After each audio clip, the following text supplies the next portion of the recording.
People, welcome back to this video. Today, I want to do a tier list update. Now, a lot of you are probably going to come at me and say, is really a tier list a thing? But a lot of people seem to like tier lists, which is why we're doing them. And two, it sort of gives an idea of, I guess, where I find most characters and sort of where I find the power level of most characters. And it gives us a chance to, discuss what you guys think. So, right. Let's start with what I think is probably the most OP, set of units in the game. Naturally, the URs are going to be placed a little bit higher, but I'm going to start with the ones that I think outperform everything. Firstly, Ushijima. I think since release, a lot of people underestimated how good he was going to be. We all thought he was going to be good, but we didn't think he was going to be as good as he was. And I think till now, if you have him, he has sort of stood the test of time and is going to continue standing the test of time. One of the best investments we've probably done if if you ended up picking him up or getting him. Now you are going to be able to re-get him on a rebanner. It looks like February is when they're thinking about it, but nothing's set in stone. It's probably around February time we're going to get the rebanner. So if you did miss out on him or want to get more copies of him, February might be an option. Right. The next character for me is Oikawa. I mean, other than the fact that he's one of the best setters long term, even in JP right now, he is still one of the best servers, sorry. His setting ability is really, really good. And paired with one of the strongest units in Ishijima, he just sort of sits at that top tier. The next UR that came out was Kuro, and I want to put him a tier below. And the reason is I think when you think about the URs and the fact that you build teams around them, Kuro's kit just doesn't quite fit a lot of the teams. He sort of is that filler character rather than a character that plays a pivotal role. I think he's a good character. I think in terms of blockers, he's probably one of the best blockers in the game. But team-wise, he doesn't really fit anything. And yes, you could say the Necroma team, but realistically, how long is that going to be viable for? And I'm just going to stick him in A because I think he's a really good unit. I just don't think he performs as well as the other URs. Which leads us to our fourth UR. This is the final UR that's come out. And you guys are going to be like, Haikyu, where are you going to put Bokuto? Bokuto's going to go to the S tier. Genuinely, my expectations for Bokuto was here. I thought with the negative debuffs, maybe A would be safe, but after having a few goes and checking him out and looking at what he does, firstly, that emo mode really is not a problem. What he brings to the team is actually nuts, especially if you have the memory. He is really solid as a unit. Of course, he'll do better in the Fukurodani team, but I can see him working with just these three as a big power hitter anyway. Bokuto is an absolute unit and definitely deserves that S tier, which is surprising. I genuinely didn't think I'd put him there, but there we are. After using him and after checking him out, I am pretty happy to put him in that S tier. And I'll be honest, he's a character that I've loved in the show, so I wanted to place him high anyway, but I was so scared about his kit, and I was probably one of the few people that really got his kit wrong, so I admit that he is going into the S tier for me.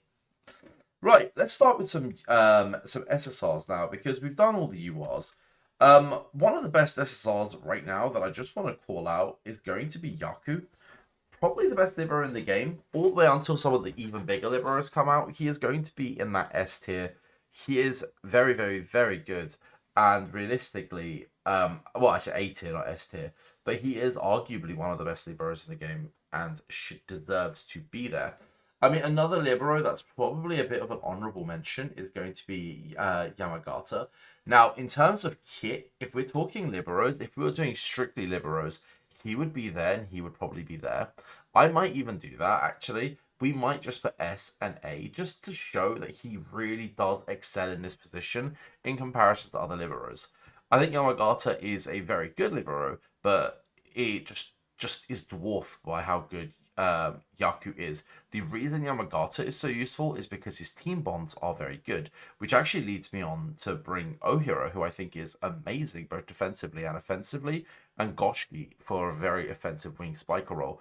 Whilst I think both technically might feel a little worse than Bokuto, as in terms of just raw power, I think both of them deserve to be in that A tier, and added in the fact that they build into that Ushijima team, they are solid. Now, in most cases, you're going to take the Ushijima, the Oikawa, and probably these two at the very minimum.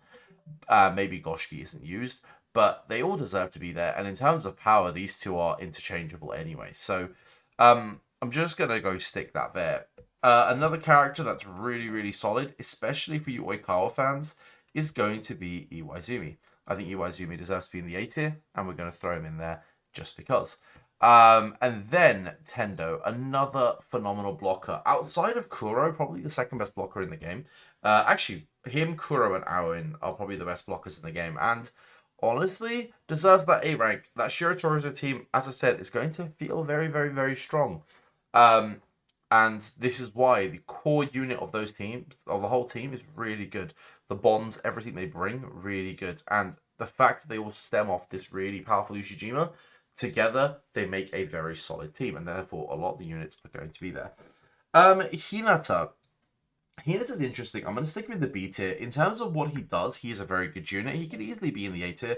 But I think Karasuno being weak and quick attacks being currently quite weak, given that we don't have a quick setter outside of Kageyama and Kenma, who really is a receive setter. He has quick things, but realistically is a receive setter. Means this Hinata is kind of weak at the moment. He'll probably go up to an A tier once the Mias come out, because he will actually fit that comp a little bit cleaner.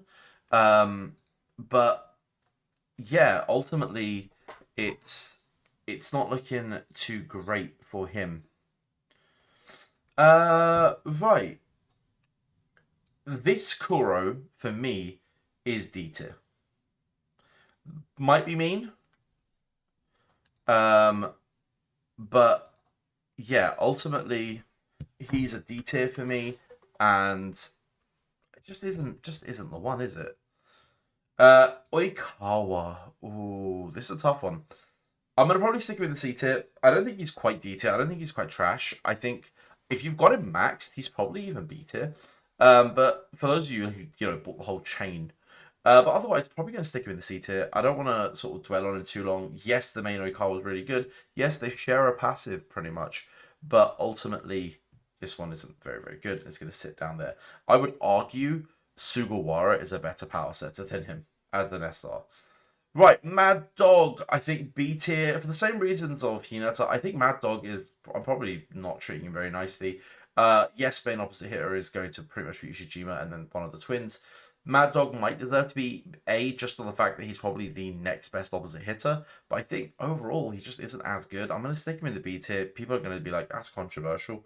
It probably is. I'm sorry. Our own, another one that's going to go into the B tier for me. And the reason is I think he's one of the best blockers. I just don't think he has anything else going for him. Yes, the Datsuko team is a real team, but ultimately no one's really playing Datsuko, and the rest of the team just doesn't feel as good. And speaking of them, I'm going to throw them all into the C tier. You can make an excuse for Kogane being in the B tier. In fact, let's do Kogane in the B tier, but the rest of them, I'm not the biggest fan.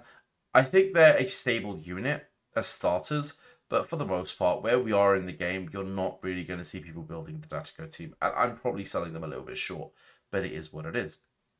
Right, Semi is coming out into the game. I'm going to throw him into the C tier. I don't think he's phenomenal. I don't think he's necessary. He's probably about all right. So we're going to throw him into the C tier.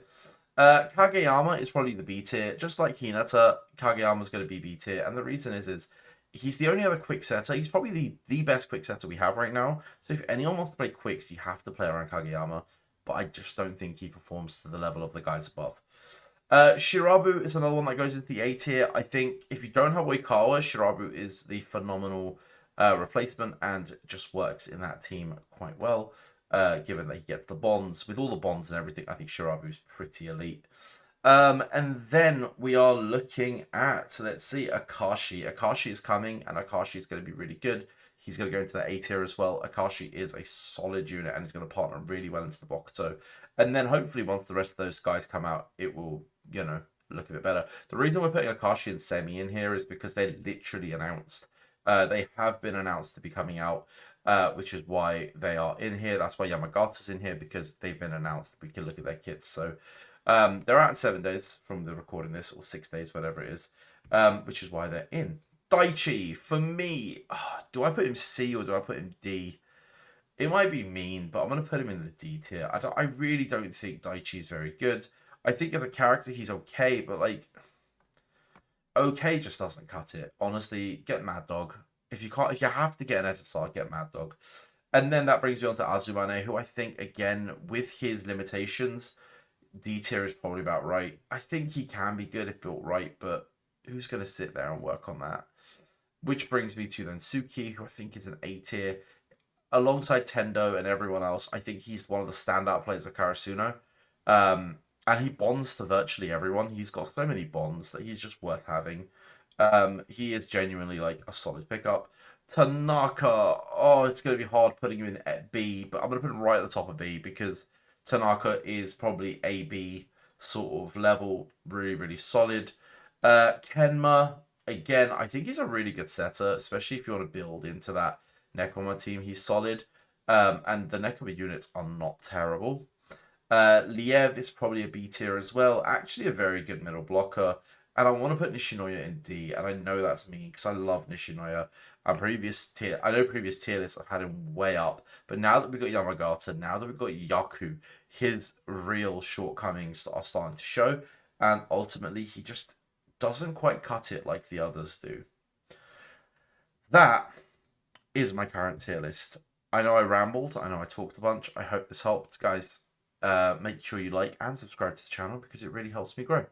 Other than that, boys, have a wonderful rest of your day. Bye.